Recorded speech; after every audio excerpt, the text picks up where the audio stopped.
Sebuah dokumen yang berjudul Indonesia Maju 2045 mulai bocor di jagat dunia maya. Dokumen tersebut merupakan rencana kerja pemerintah yang tertuang dalam RPJMN tahun 2020 sampai tahun 2024 yang dibuat oleh Kemenko Perekonomian. Dalam amatan CNBC Indonesia, dalam timeline dokumen tersebut, tertuang rencana pemerintah menjadikan Indonesia masuk ranking 10 tertinggi PDB dunia bakal terjadi di tahun 2035 sampai tahun 2036. Sementara Indonesia akan menjadi negara maju pada 2045. Dalam dokumen itu, sedikit memberikan penjelasan terkait wacana perpanjangan masa jabatan atau periode kepemimpinan Presiden Joko Widodo. Dokumen tersebut menjelaskan, bahwa pada 2024 akan dilakukan pemilihan umum atau pemilu, dan pada 2025 akan ada presiden baru.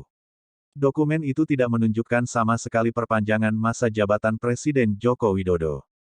Sebelumnya, wacana mengenai perpanjangan masa jabatan presiden melalui amandemen ramai diperbincangkan masyarakat.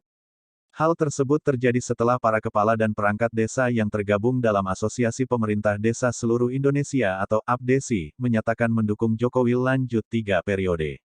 Setelah Lebaran, kami mendeklarasikan Presiden Jokowi menjabat 3 periode, ujar perwakilan APDESI. Tak hanya APDESI, penundaan pemilu dan perpanjangan masa jabatan juga kerap digaungkan oleh beberapa elit pemerintah. Salah satunya adalah Luhut Binsar Panjaitan atau Menteri Koordinator Bidang Kemaritiman dan Investasi.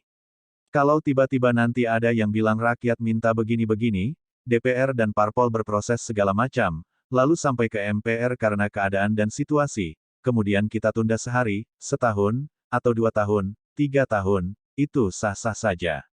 Ujar Luhut beberapa waktu lalu.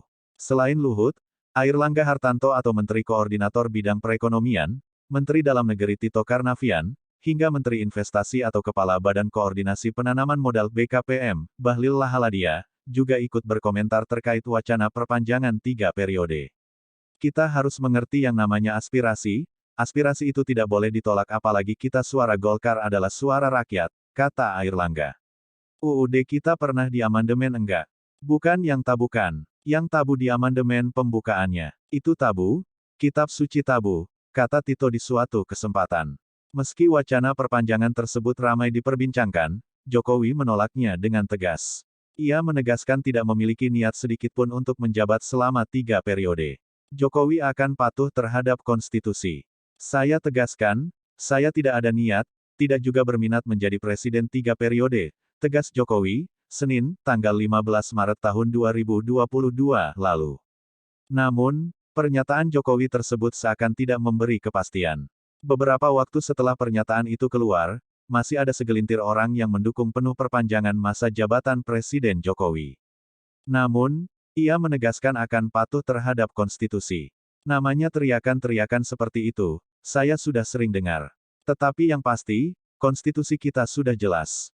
Kita harus taat, harus patuh terhadap konstitusi, tegas Jokowi. Jokowi juga menyundir jajaran menterinya yang mengeluarkan wacana perpanjangan masa jabatan presiden dan penundaan pemilu 2024. Jokowi tak ingin lagi ada menteri yang bicara soal masa perpanjangan jabatan presiden. Jangan sampai ada lagi yang menyuarakan mengenai urusan perpanjangan jabatan presiden. Jangan menimbulkan polemik di masyarakat, fokus pada bekerja dalam penanganan kesulitan yang kita hadapi, tegasnya. Sekian, semoga manfaat dan terima kasih.